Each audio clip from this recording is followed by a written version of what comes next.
RH antigen, RH factor या RH कारक या आरएच तत्व। ये आरएच फैक्टर अर्थात आरएच एंटीजन का जो पता है लैंडस्टीनर और वीनर ने लगाया। इन्होंने रीसस मंकी की आरबीसीज में तो लाल रुधिर कणिकाएं थी रीसस मंकी की, उसमें इन्होंने आरएच तत्व को देखा। इन्होंने आरएच एंटीजन को, ये एक विशेष प्रकार की प्रोटीन होती है रीसस मंकी की आरबीसीज में, उस प्रोटीन को इन्होंने जो आरबीसी की सतह पर या मेम्ब्रेन पर पाई जाती है उसको इन्होंने आरएच एंटीजन या आरएच फैक्टर कहा। ये जो रीसस मंकी का जो ब्लड है, रीसस मंकी के ब्लड को इन्होंने गिनी पिग के ब्लड में या शरीर में प्रविष्ट कराया। गिनी पिग में इन्होंने प्रविष्ट कराया तो देखा गिनी पिग के शरीर में एंटीबॉडीज बनी हुई। और ये एंटीबॉडीज वाला जो ब्लड है, ब्लड प्लस एंटीबॉडीज जो उसके शरीर में बनी है, इसको हम क्या कह सकते हैं, आरएच सीरम भी कहा, आरएच सीरम, क्योंकि इसमें आरएच तत्व। तो इस एंटीबॉडीज जो बन गई शरीर में गिनी पिग के, तो इस ब्लड को इन्होंने ह्यूमन में प्रविष्ट कराया।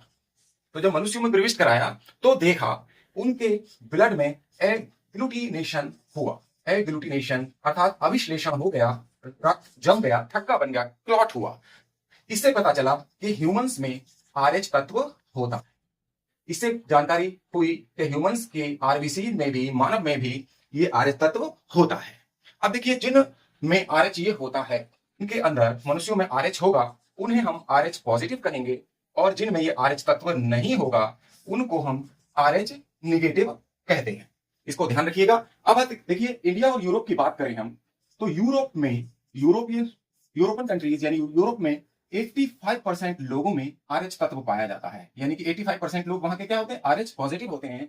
और इंडिया में 97% लोग आरएच पॉजिटिव होते हैं। देखिएगा, अगर आरएच पॉजिटिव व्यक्ति का ब्लड आरएच निगेटिव वाले व्यक्ति को अगर दे दिया जाए, यानी कि आरएच पॉजिटिव जिसका रुधिर वर्ग है, जिसमें आरएच तत्व पाया जाता है और जिसमें नहीं पाया जाता है, ग्राही को दे दिया जाए, तो क्या होगा, इसके शरीर में एंटीबॉडीज बनने लगती है। शरीर में क्या बनने लगेंगे, इसके अगेंस्ट, आरएच एंटीजन के अगेंस्ट एंटीबॉडीज बनने लगती हैं।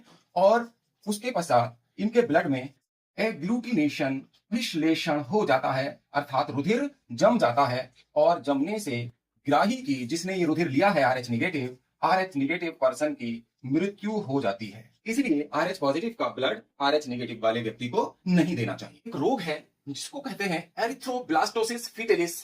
ये जो रोग है, इसकी खोज लेवाइन, लैंडस्टीनर और वीनर ने की थी।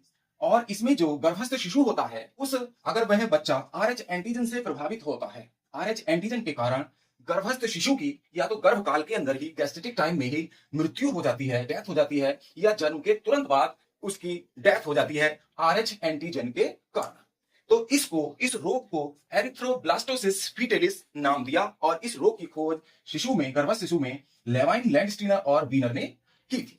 देखिए, इसमें क्या होता है कि अगर RH positive father, RH positive पिता है, आरएच निगेटिव मां है, तो इन दोनों की जो संतान है वो कैसी होगी, आरएच पॉजिटिव होती है। इन दोनों की जो संतान होगी वो आरएच पॉजिटिव होगी।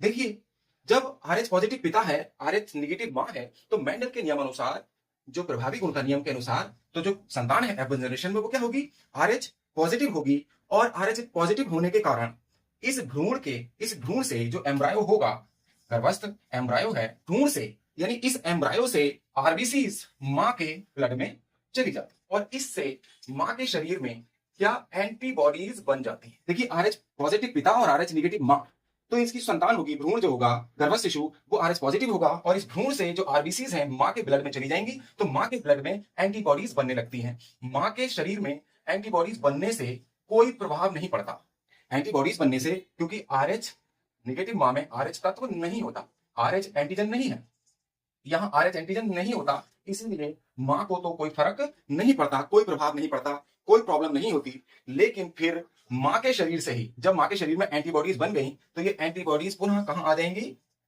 गर्भस्थ शिशु में आ जाएंगी। ये एंटीबॉडी जब गर्भस्थ शिशु में आ जाती हैं, तो इस एम्ब्रायो की जो आरबीसीज हैं, इनमें क्या होगा, आरबीसीज अडेयर हो जाएंगी, आपस में चिपक जाएंगी, आरबीसीज अडेयर हो जाएंगी और एग्लूटिनेशन हो जाता है, अर्थात अभिश्लेषण हो जाता है, रक्त का थक्का बन जाएगा भ्रूण में आरबीसी चिपकने से।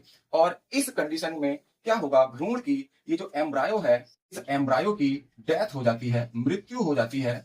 इसी रोग को हम क्या कहते हैं, एरिथ्रोब्लास्टोसिस फिटेलिस, ब्लास्टोसिस फिटेलिस के नाम से जाना जाता है। इससे ये पता चलता है कि RH पॉजिटिव जो ब्लड है वो RH नेगेटिव को नहीं दिया जा सकता, इसको ध्यान रखना, नहीं दिया जा सकता, लेकिन RH नेगेटिव RH पॉजिटिव को दिया जा सकता है, और RH नेगेटिव को भी दिया जा सकता है, इसको तो दिया ही जा सकता है, ठीक है, क्योंकि इसके RH नेगेटिव में RH एंटीजन नहीं होता, तो इस पर कोई प्रभाव नहीं पड़ेगा। लेकिन अगर पॉजिटिव RH नेगेटिव को दे दिया तो इसके शरीर में एंटीबॉडी बनेंगी और आरबीसी आपस में चिपक जाएंगी और रोगी की मृत्यु हो सकती है, ग्राही की मृत्यु होने की संभावना रहती है। इस बात